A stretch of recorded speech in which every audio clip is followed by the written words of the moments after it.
Good day. Thank you for joining the media news on BCOS television.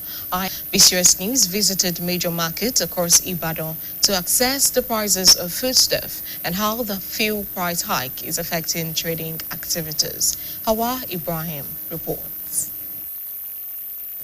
The recent increase in the pump of price of petrol to about 1,300 naira per litre is beginning to reflect in the prices of some food commodities.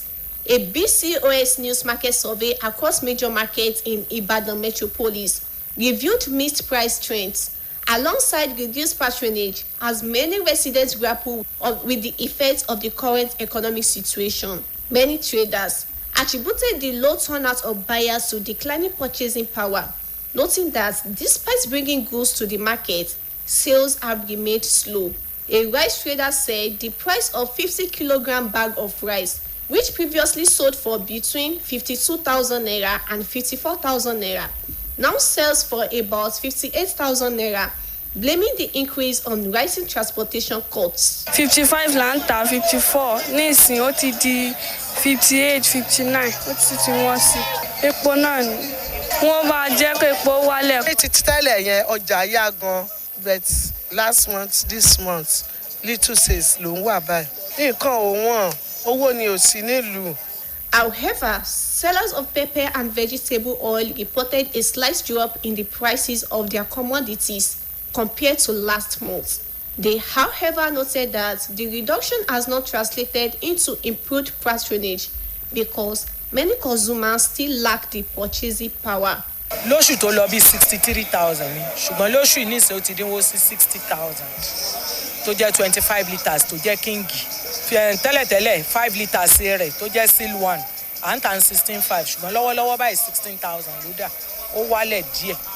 Àwọn èèyàn ò rajà o torí pé wọ́n ní kò sówó lórílẹ̀‐èdè débi pé ẹni tí ò rọrùn ṣùgbọ́n ń tó gbéǹdì gbá. Rodo ti wálẹ̀ because gbogbo last month yẹn bag 180 now àti ń ta 120 bucket à ń ta 15,000 but nísìnyí ó ti di 8,000.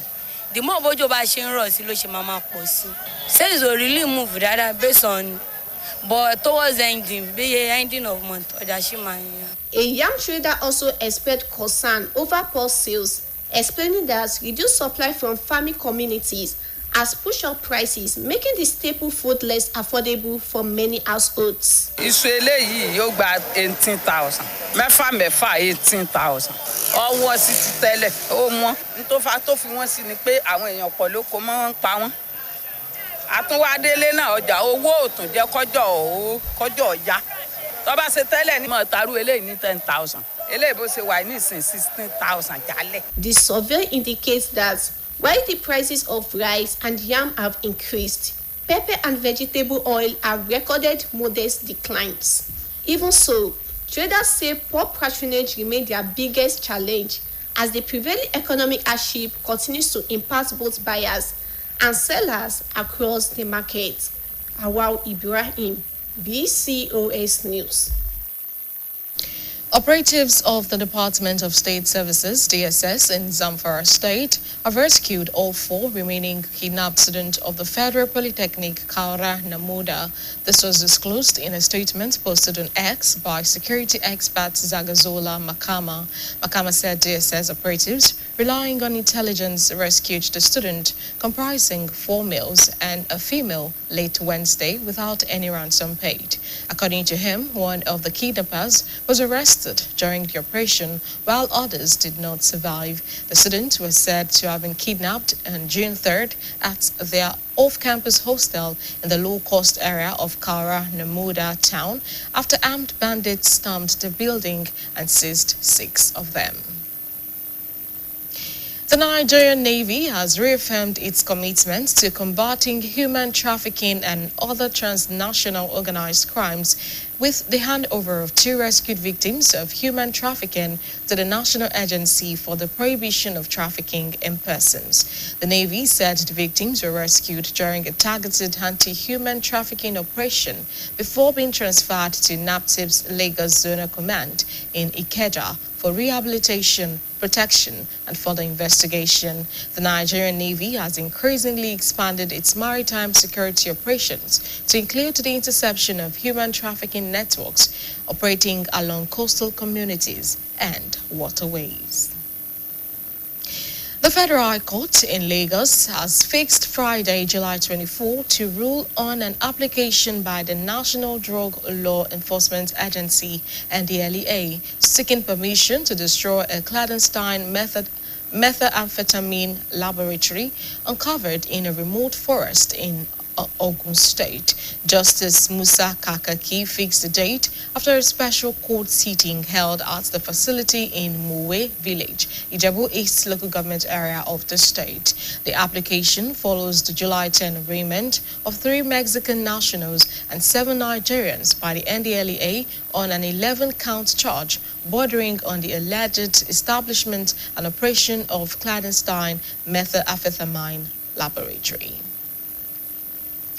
The Nigeria Governors Forum, NGF, in collaboration with the Nigeria Center for Disease Control and Prevention and other world agencies, has unveiled a health security scorecard to strengthen the monitoring of state preparedness for infectious disease outbreaks and other public health emergencies. The scorecard was unveiled during a health security scorecard validation workshop in Abuja, where health experts and development partners described the initiative as a critical tool for assessing gaps in state-level health security systems and driving evidence-based interventions.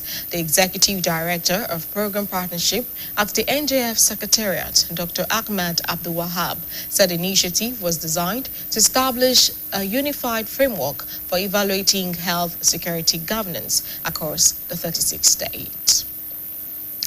The Nigeria Customs Service, NCS, has warned Nigerians to disregard a fake recruitment update circulating on social media, saying it did not originate from the service. The NCS urged members of the public to rely only on information released through its official communication channels for authentic update on its activities, including recruitment. Recruitment scams have become a recurring challenge in Nigeria, with fraudsters often exploiting public interest in government jobs by circulating fake advertisement and soliciting money from unsuspecting applicants. Security agencies and government institutions have repeatedly warned citizens against engaging with unofficial recruitment notices.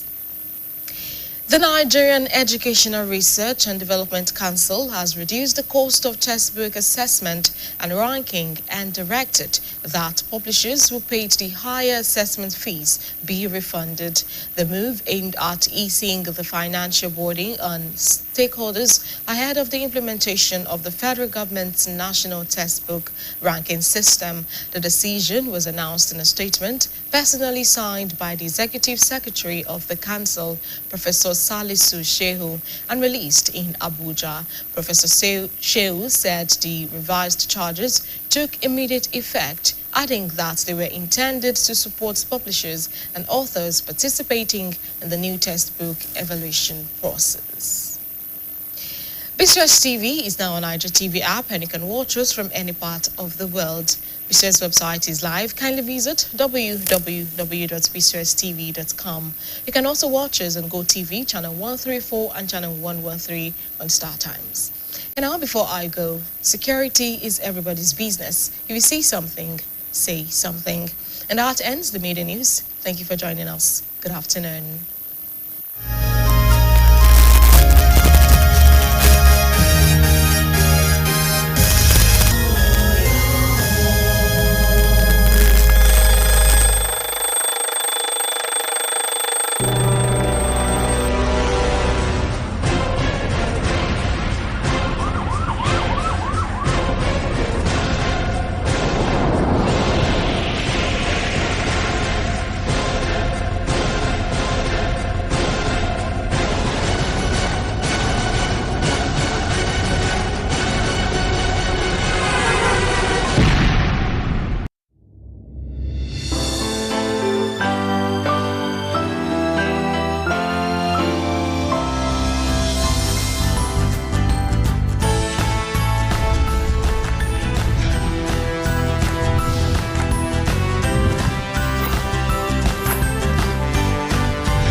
Ẹ káàsán, a kú iṣẹ́ látàárọ̀. Ìròyìn ọjọ́ kan rí ni mo mú wá fún yín, Bùnmi Elégbèdé lórúkọ tèmi. Àfikún tó dé bá owó epo pẹntiró láìpẹ́ yìí ló ti ń kọ àwọn èèyàn lóminú lórí ipa tí yóò ní lórí owó àwọn nǹkan tẹnu ń jẹ àti owó ọkọ̀ tó jẹ́ wípé ó ní kókó bí àwọn èrè oko yóò ṣe dé ọjà fún títà. Ikọ̀ ìròyìn iléeṣẹ́ wa ṣe àbẹ̀wò sáwọn ọjà kan nílùú Ìbàdàn láti mọ bí owó àwọn ọjà oúnjẹ ṣe rí àti bí owó epo pẹntiró ṣe ń nípa lórí ètò káràkátà. Àlàyé yòókù rèé lẹ́nu Olúfẹ́mi Ọ̀dẹ́kunlé. Owó epo pẹtiró tó ṣàdédé gbẹnu sókè tó di ẹ̀ẹ́dẹ́gbèje náírà jálá kan 1,300 naira ló ti ń nípa lórí iye owó àwọn nǹkan tí ẹnu ń jẹ.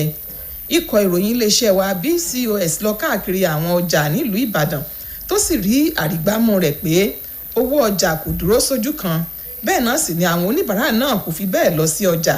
Ohun tí ọ̀pọ̀ olùgbé ìlú Ìbàdàn sọ ni pé ètò ọrọ̀ ajé tó rí bó ṣe rí ló fa ohun gbogbo tó ń ṣẹlẹ̀. Àwọn ọlọ́jà kan sọ pé àwọn oníbàárà kò fi bẹ́ẹ̀ wá sọ́jà, àwọn kan ń wá sọ́jà ni wọ́n ní kò sí wìtìwìtì ọjà títà. Oníṣòwò ìrẹsì sọ pé tẹ́lẹ̀ ẹgbẹ̀rún 52 náírà sí ẹgbẹ̀rún 54 náírà ní àpò ìrẹsì kan, àmọ́ ní báyìí ó ti di ẹgbẹ̀rún 62 náírà. Ó ní owó ọkọ̀ tó lọ sókè ló fa èyí. 55 là ń ta 54 ní ìsìn ó ti di 58 59 ó ti wọ́n sí. Epo náà ni wọ́n bá jẹ́ kó epo wálẹ̀. ní ti tẹ́lẹ̀ yẹn ọjà yá gan but last month this month little sales ló ń wà báyìí. nǹkan ò wọ́n, owó ni ò sí nílùú.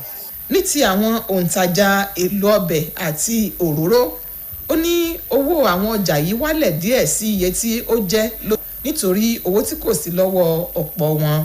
Lóṣù tó lọ bí 63,000 ni, ṣùgbọ́n lóṣù yìí nísìnyí ó ti dínwó sí 60,000 tó jẹ́ 25 litres tó jẹ́ kíngì.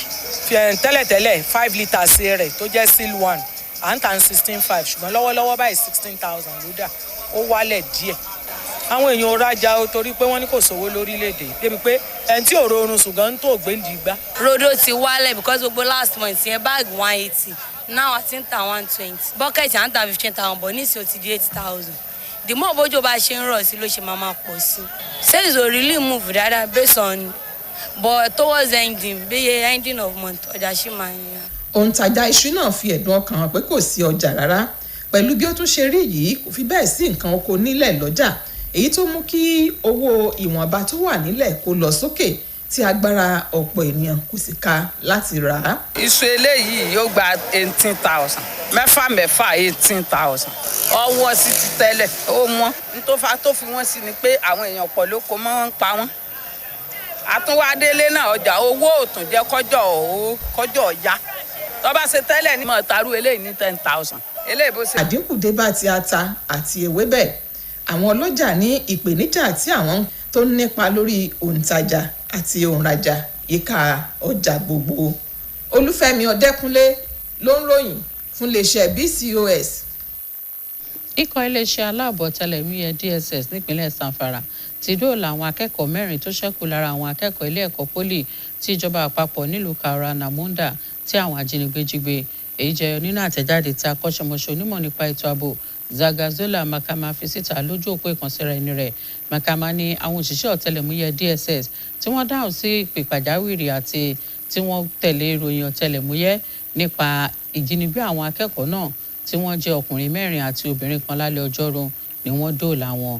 Gẹ́gẹ́ bí ó ṣe wí, ọwọ́ tẹ ọ̀kan lára àwọn ajínigbé náà lásìkò iṣẹ́ ìlú nígbà tí wọ́n fi ẹ̀yìn àwọn yòókù balẹ̀.